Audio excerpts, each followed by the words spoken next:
station, this is Houston. Are you ready for the PAO event? I am ready for the PAO event.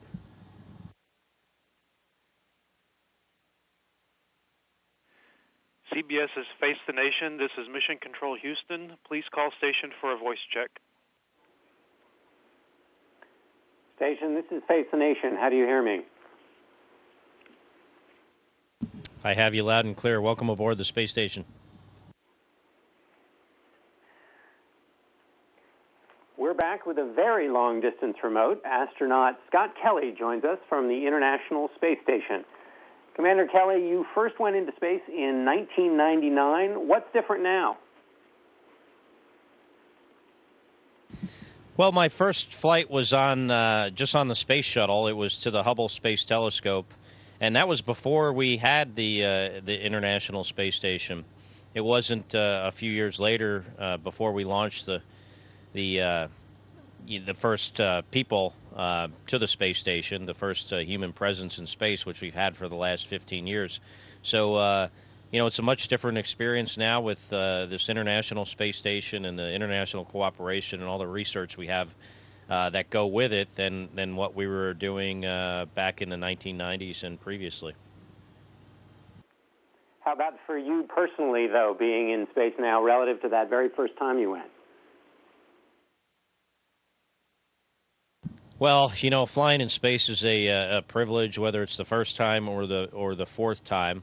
But, obviously back then it was my first flight. It was 7 days long. And, since then I've flown 3 times previous or subsequently durations of, 13 days, 159 days. And now, this flight will be close to a year. So they've been getting larger and larger each time. And I think if I fly a 5th time, it'll have to be to Mars to get that kind of duration that'll be required to keep up the trend.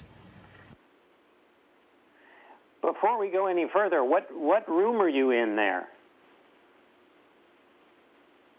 So I am in the U.S. Destiny Laboratory module, which is like the main module for the U.S. side of the space station. It's a combination of laboratory and sort of like the bridge of a ship. I guess you could describe it with a lot of the systems that are required to operate the space station are in here, as well as experiments. And in case there are any conspiracy theorists out there, how would you prove to us that you're in zero gravity?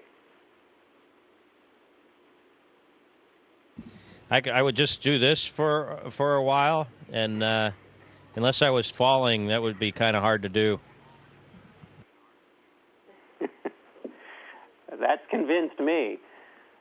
When George Mallory was asked why he climbed Everest, he said, because it's there. Is it a similar thing for you in going to space? What motivates you to be there?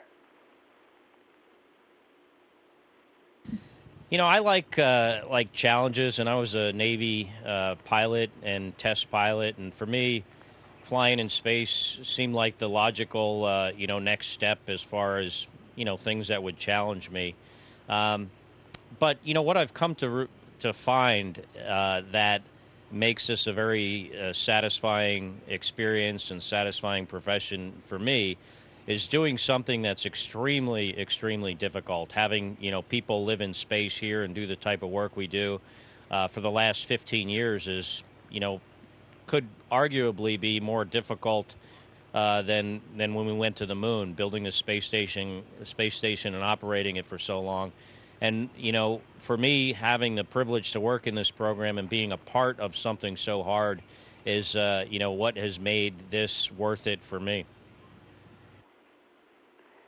NASA has put a call out for those who might want to be astronauts. What would you look for if you were on the hiring committee? So I was on the hiring committee last time, and we picked a great group. And, what we look for are people that are technically competent. You need a background in in the scientific field, whether it's as a scientist, an engineer, medical doctor, or a person that's in the military with some kind of technical background. And we want those people to have proven themselves in their current profession, being very high performers, but also people that get along well as part of a team, because this is a huge team effort, not just your crew members here on board, but also with all the folks you have to work with on the ground. And, just a really a diverse group of people with, skills that are very broad. We have a lot of systems here on board the space station, and we can't call a repairman when one of them breaks, so we have to be kind of generalists in a lot of ways. You've done hundreds of experiments, or you're doing hundreds of experiments. What's the coolest thing you've done so far? It's kind of hard to say. If we're talking about this flight, I would have to say, the 2 spacewalks I got to do, because I had never done those before, and that's a very challenging experience. I think in general, the launch, the landing are pretty exciting. As far as specific kind of research experiments, the stuff we've done with rodents is pretty interesting, as well as the human research that we're doing with Misha and I as part of this 1-year research experiment. The reason why we're here in space for a year has been pretty interesting stuff. Have you noticed any of the effects on space that you're there to look at and discover in yourself?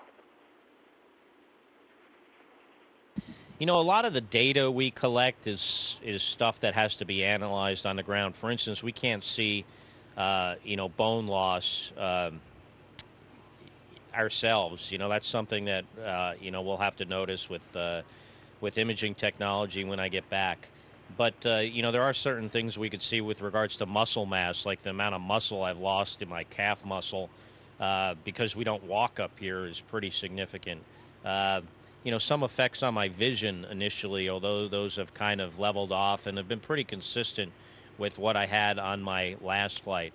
But we're also looking at, the effects of this environment, the microgravity environment and the radiation environment on myself on a genetic level, how my DNA is affected. And that's using my brother as a control subject on the ground. So some of the things we can see, I've seen some muscle loss. I've seen some muscle gain because of the amount of exercise we do. But some of it's stuff that we'll have to analyze once I get back on the ground. Is it still a thrill to look out the window? Yeah, it's, the Earth is a very beautiful place. It's, thrilling to look at. But like a lot of things, if you see it often, it's not as thrilling as the first time you've seen it, but it still never fails to impress.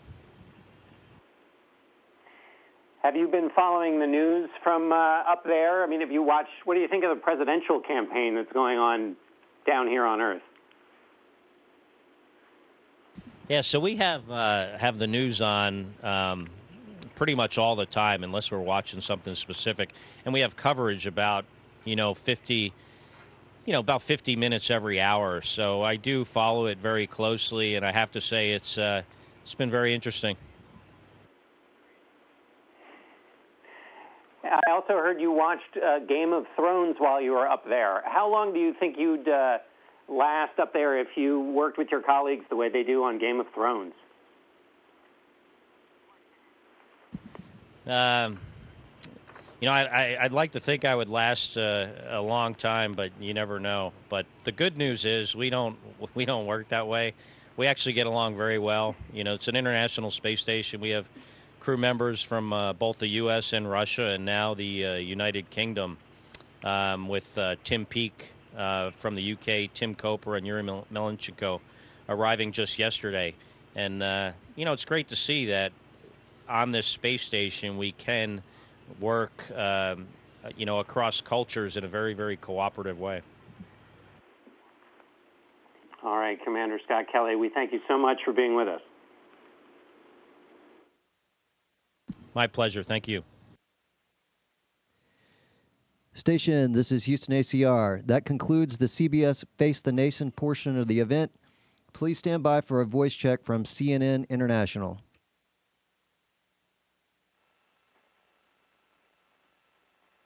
Station, this is CNN. How do you hear me?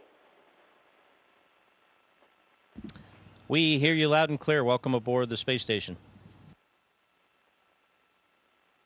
Well, it is a huge thrill for us to welcome you to our program and for me to be able to talk to you all the way out there in space. It's really exciting. But you're halfway through nearly a year-long mission. Is it ho-hum for you at this point, or is it still gee whiz? Scott Kelly. Yeah, Christiane, there are certain parts about it that at certain times I do kind of, take a step back and I realize, I'm living in space and doing, this work that I consider a privilege.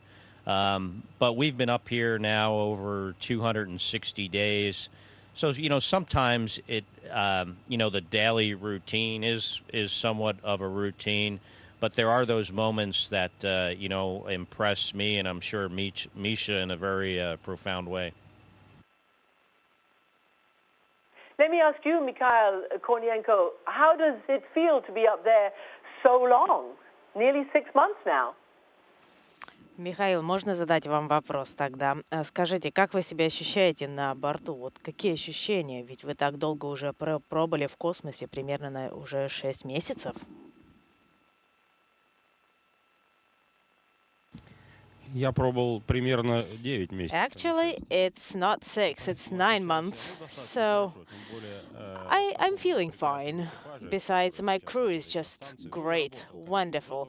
All the crews that worked on board with me are great professionals. Of course, as any of us, I miss my family, my home. But I can say that I am happy, excited, and very proud to be entrusted with this mission.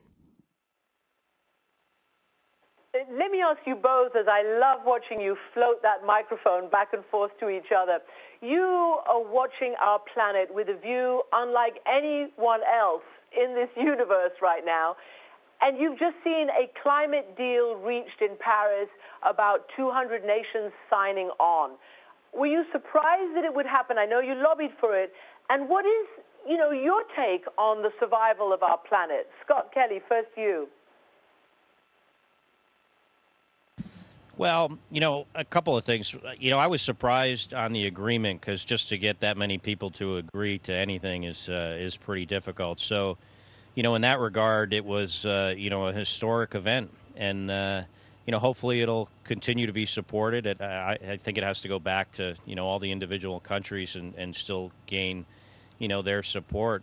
With regards to the planet, having this vantage point from space, you do see things like the thinness of the atmosphere that are alarming. I mean, it just looks very fragile. We can, see the effects of, our presence on Earth by looking out the window. There's certain areas of the globe that are almost constantly covered with pollution. We can see weather systems that don't normally occur in certain areas that we now see more commonly. So, I think it's something that's very important for the collective group of people that require this planet for them to survive. It's kind of funny. People say, we need to save the Earth. I think what we need to save is us because, the Earth is probably going to last a long time, but, we need the environment of the Earth to be able to sustain us, so we have to protect it. Good point. Let me ask you both. Obviously, your two nations, Russia and the United States and many others, cooperated on this agreement, but they are at loggerheads on so many other big issues today, whether it's Ukraine, whether it's Syria, whatever it might be. I'm just curious, does politics play any role up there, all those miles away in space? Разрешите мне задать вопрос для обоих. Дело в том, что вот мы наблюдали, как был подписан конференция по климату в Париже, соглашение это подписали по защите климата. Однако в то же время как Россия, так и Америка и другие страны работают вместе на борту. Скажите, а вот как вот политические вопросы, например, вот Украина, Сирия, влияют ли они на вот, скажем, экипаж как-либо? Есть ли споры между вами? Well, Christiane, so clearly it's something we're obviously aware of. I mean, we follow the news. It's not something we generally discuss between each other, although sometimes we do. What's most important to, Misha and I and our, Russian colleagues and them with us is that we have to rely on each other literally for our lives. And, not only are we great friends, but we are completely reliant on each other.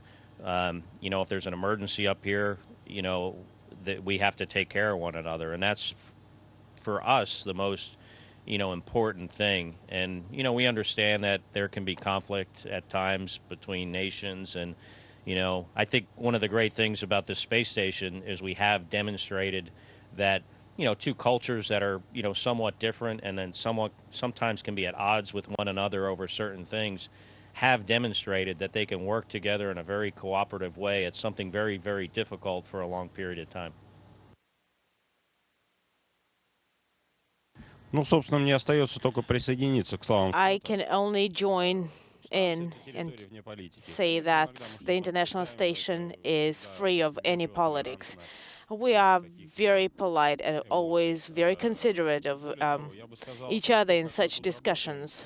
Furthermore, I would say that our work here and our cooperation on board the ISS is a great example for all politicians, because if they spent at least 1 month on board together, it would have probably resolved most of their problems and discussions on the ground.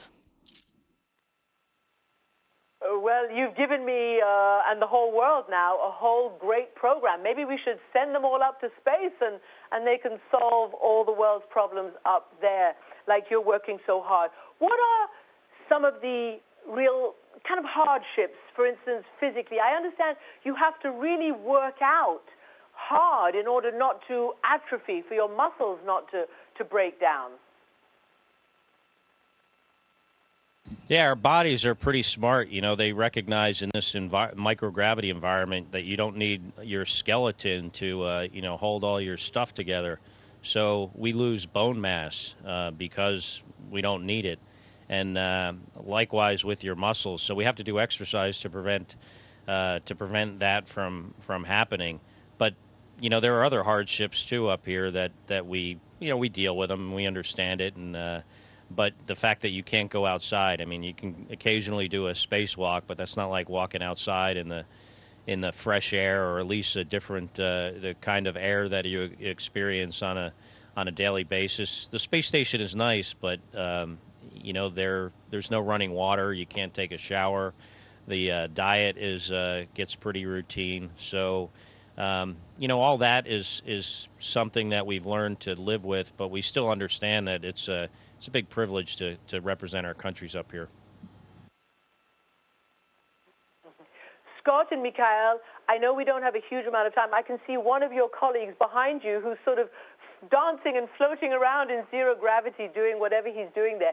Can you do something for us? Can you flip? Can you dance? What do you like to do for exercise up there? Both of you? Oh, my goodness. So that's not much exercise, but it's fun. Well, Scott Kelly, Mikhail Kornienko, thank you so much for joining us from space today. It's a big one for me today. Our pleasure, Christiane. Thanks for allowing us to be on your program. Station, this is Houston ACR. That concludes the event. Thank you. Thank you, CBS Face the Nation and CNN International Station. We're now resuming operational audio communications.